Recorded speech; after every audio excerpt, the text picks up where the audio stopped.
Jap, jap. Okay, before you watch our video, please like and comment, okay? Don't forget. Assalamualaikum, Miss Awanis.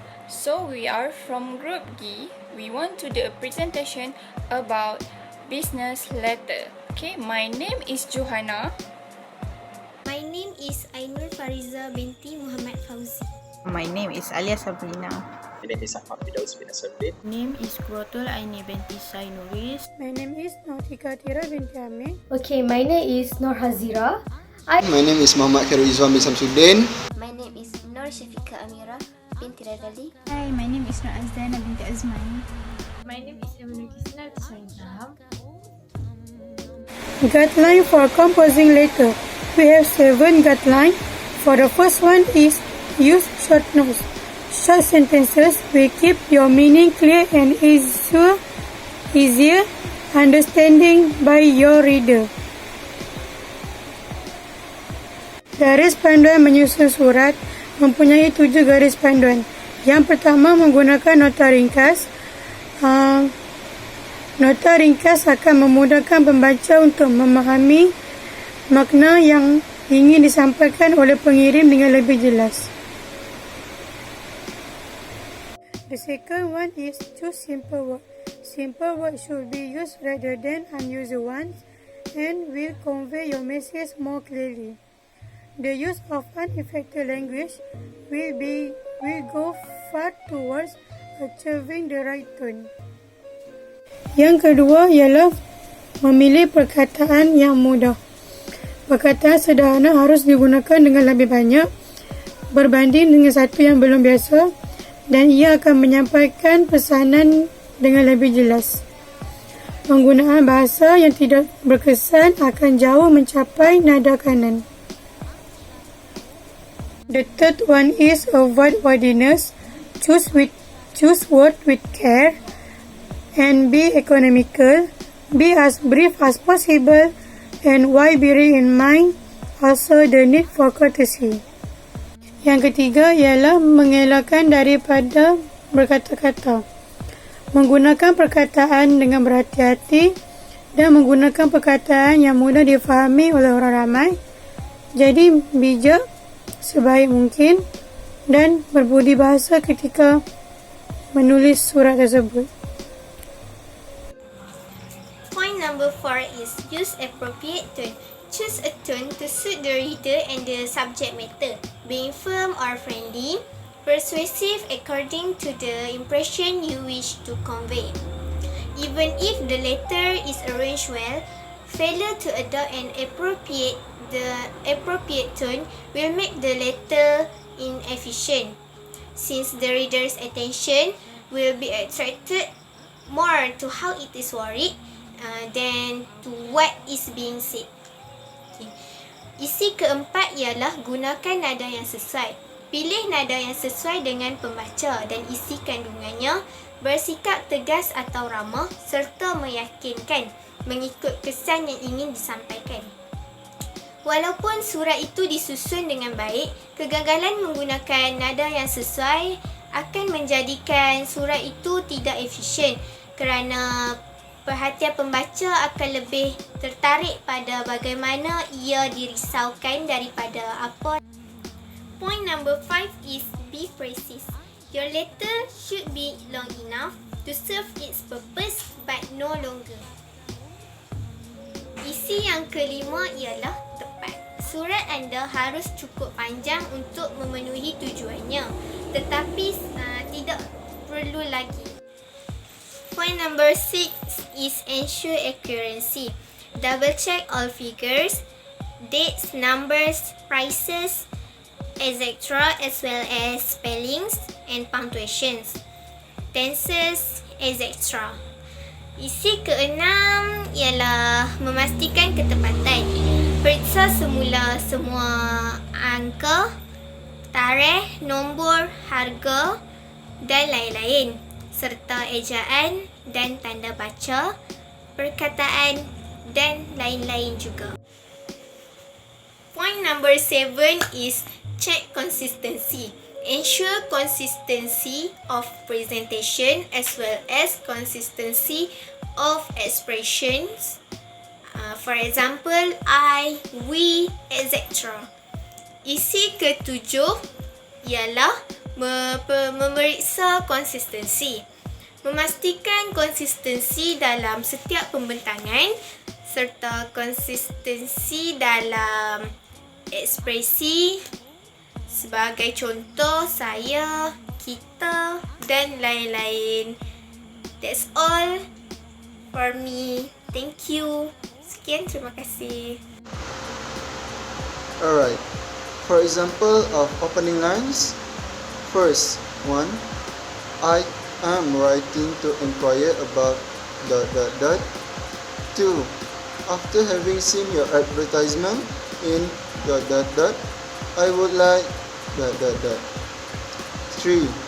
After having received your address from ... I ... 4. I received your address from ... and would like ... 5. With reference to your letter of 8 June, I ... 6. We or I recently wrote to you about ... Thank you for your letter of 8 May. 8. Thank you for your letter regarding ... 9.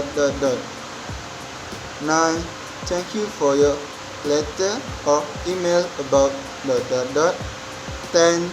And lastly, in reply to your letter of 8 May. What I mean by ... is you need to continue with your own phrase, word. Okay, that's all for me. Thank you. Okay, example of closing line. Okay, example number 1. If you require any further information, feel free to contact me. Okay, the meaning email is, jika anda memerlukan maklumat lebih lanjut, sila hubungi saya. Okay, example number 2. I look forward to your reply. Okay, the meaning email is, saya menanti maklum balas dari anda. Example number 3. I look forward to hearing from you. The meaning email is, saya tidak sabar untuk mendengar dari anda. Okay, example number 4. I look forward to seeing you. Okay, the meaning email is, saya tidak sabar untuk berjumpa dengan anda. Okay, example number 5. Please advise as necessary. The meaning email is, tolong beri nasihat sekiranya perlu. Example 6. We look forward to a successful working relationship in the future. The meaning in bahasa Malaysia is, kami mengharapkan hubungan kerja yang berjaya pada masa akan datang. Example number 7. If you need any further information, please do not hesitate to contact me. The meaning in bahasa Malaysia is, sekiranya anda memerlukan maklumat lebih lanjut, jangan ragu-ragu untuk menghubungi saya. Example number 8. Once again, I apologize for any inconvenience. Meaning in bahasa Malaysia is, sekali lagi saya memohon maaf atas kesulitan yang berlaku.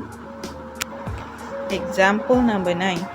We hope that we may continue to rely on your valued custom. The meaning in bahasa Malaysia is, kami berharap agar kami terus bergantung pada kebiasaan anda yang dihargai. Example number 10. I would appreciate your immediate to this matter. The meaning in bahasa Malaysia is, saya sangat menghargai perkara ini. Okay, the next one is about the closing line. Okay, closing line need to leave the reader with the positive feeling about you and the letter that you have write. Okay, the meaning email is, garis penutup perlu meninggalkan kesan yang positif terhadap anda dan surat yang telah anda tulis. Okay, this is the best way to end the letter or email. Okay, the meaning email is, ini adalah kaedah yang terbaik untuk menamatkan surat atau email. We need a closing line in a business letter or email to make a reference to a future event to repeat an apology and to offer help.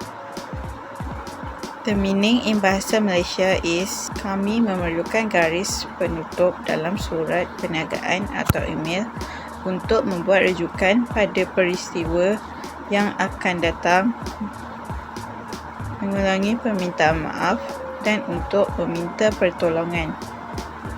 The most important thing is the closing line should be appropriate. Choose the right letter of closing. The meaning in bahasa Malaysia is yang paling penting ialah penutup harus sesuai dan pilih penutup yang betul. The closing of a letter is a word or phrase used before the signature to indicate forward. This phrase shows respect and appreciation for the recipient. A complimentary closing that is appropriate, respectful and professional. Penutupan surat adalah kata atau frasa yang digunakan sebelum tanda tangan untuk menandakan perpisahan.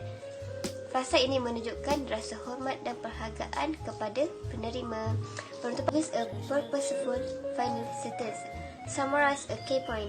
Express thanks and confirm a connection. Example, it has been a pleasure doing business with you.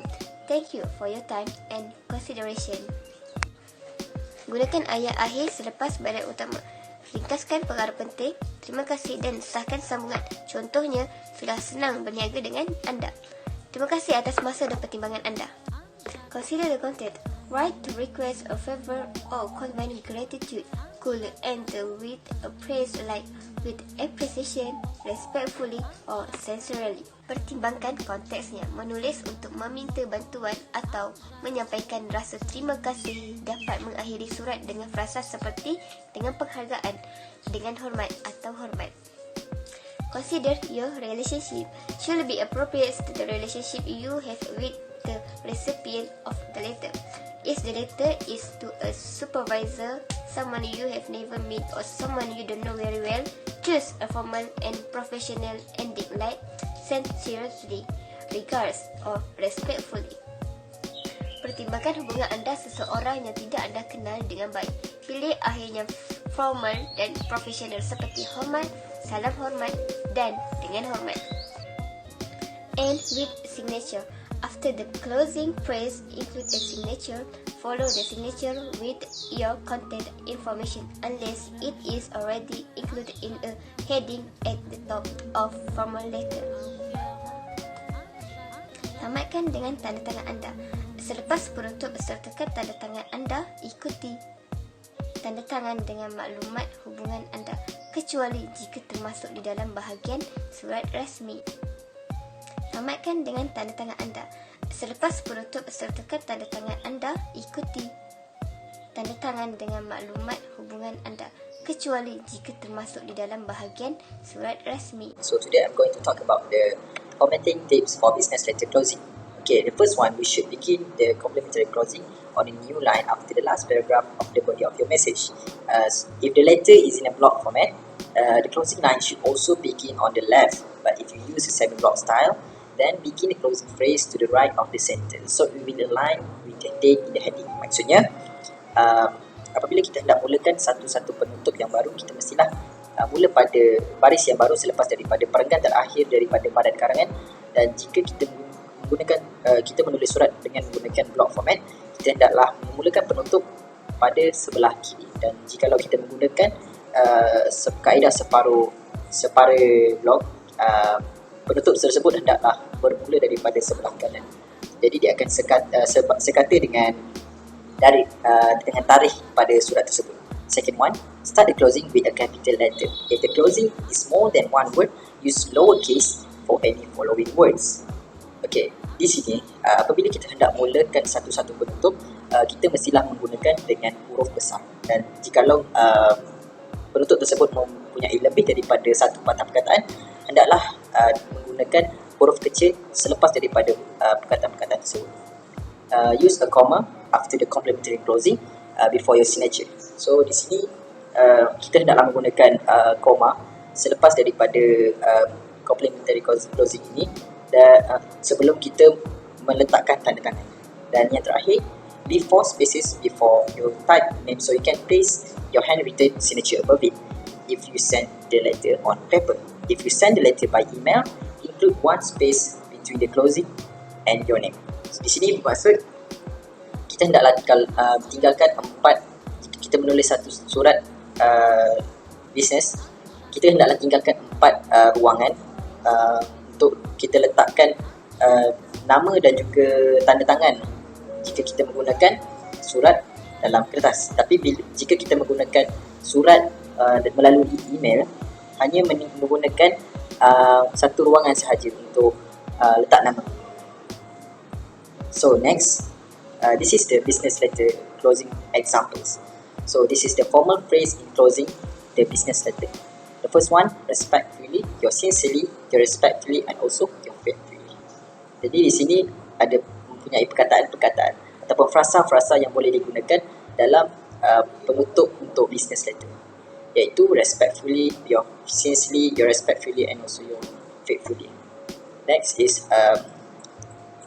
the formal ways to conclude business letter.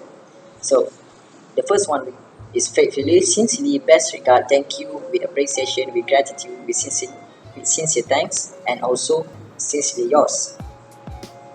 Maksudnya di sini merupakan antara kaedah formal untuk mengkonklusikan surat perniagaan, iaitu faithfully, sincerely, best regard, thank you, dan lain-lain. Or also, there is also informal ways to conclude business letter. For example, best, all the best, best wishes, cordially, kindest regards, kind wishes, many thanks, regards, thanks again, and also warm regards. So here, jadi di sini juga terdapat kaedah yang tidak formal untuk mengkonklusikan business letter, iaitu best, all the best, best wishes, cordially, dan sebagainya. Thank you. I'm going to present business letter for signature. So for signature, a 4-line space allows room for a written signature immediately below the closing. Then the sender full names is typed with the full business title, sometimes with the department or division as well on the next line. So this means as 4 baris ruang yang ada tu membolehkan ruang untuk tanda tangan bertulis tepat di bawah penutup. Kemudian nama penuh pengirim mestilah ditaik dengan tajuk yang perlu diisi. Kadang-kadang atau di bahagian jabatan juga di baris seterusnya. Okay, on the next line, the signature on a business letter function as a legal testimony that the content of the letter are complete and accurate, and signifies that the writer is taking responsibility for fulfilling any commitment being made.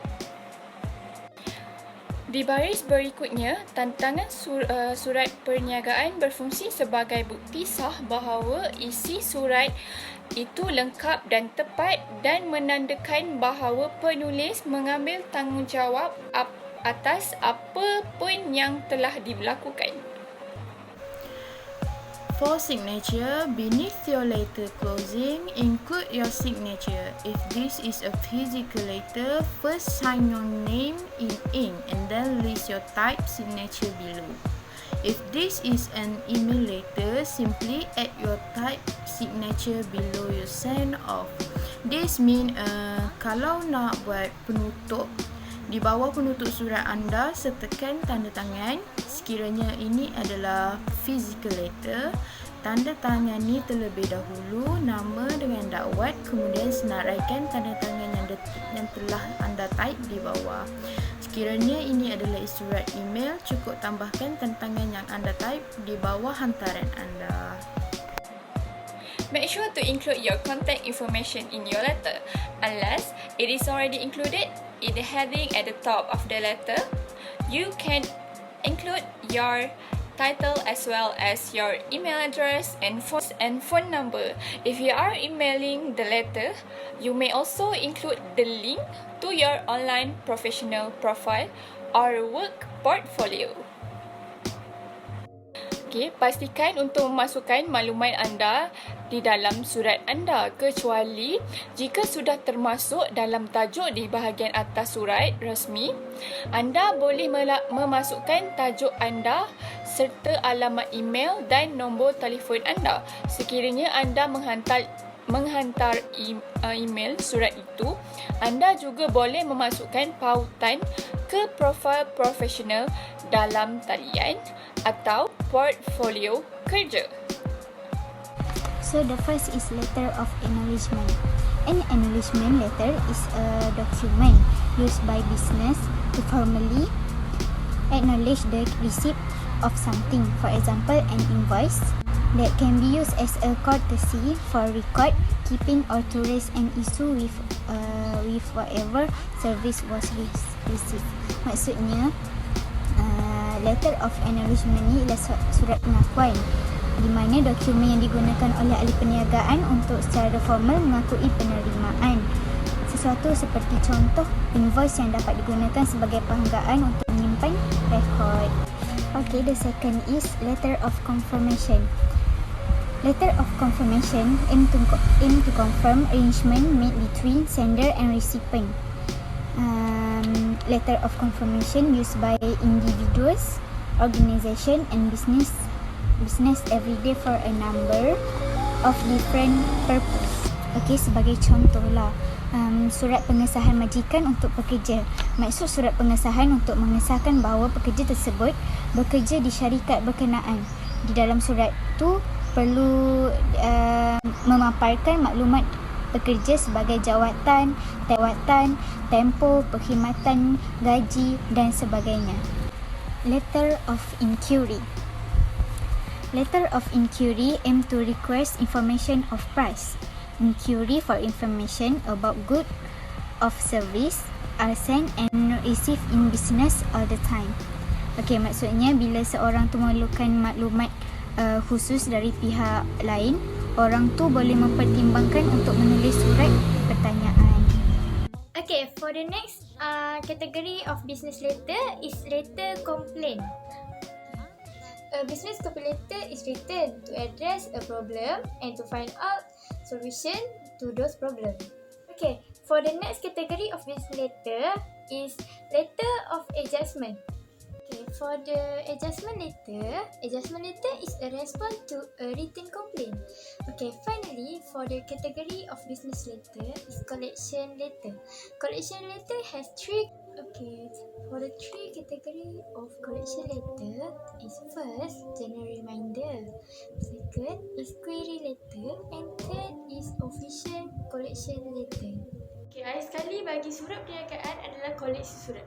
Koleksi surat dibagi kepada 3 kategori, iaitu yang pertama, peringatan umum, kedua adalah surat pertanyaan dan ketiga adalah koleksi surat rasmi. Okay, yang seterusnya bagi surat perniagaan adalah surat penyelesaian. Surat penyelesaian adalah tindak balas terhadap surat aduan. Okay, kategori bagi surat perniagaan yang seterusnya adalah surat aduan. Surat aduan adalah tulis untuk mengatasi masalah dan mencari jalan penyelesaian bagi masalah tersebut. Okay, lastly, what is recruitment correspondent? Recruitment is the process of finding and hiring the best qualified candidate for a job opening. The recruitment process includes analyzing the recruitment of a job, attracting, screening and selecting applicants, and also hiring. Integrating the new employee to the organization depending on the size of organization and its responsibility of a range of workers. Next, correspondent is a communication by the exchange of letter, or in other words, the process of recruitment involve document. Okay, just that for me. Thank you.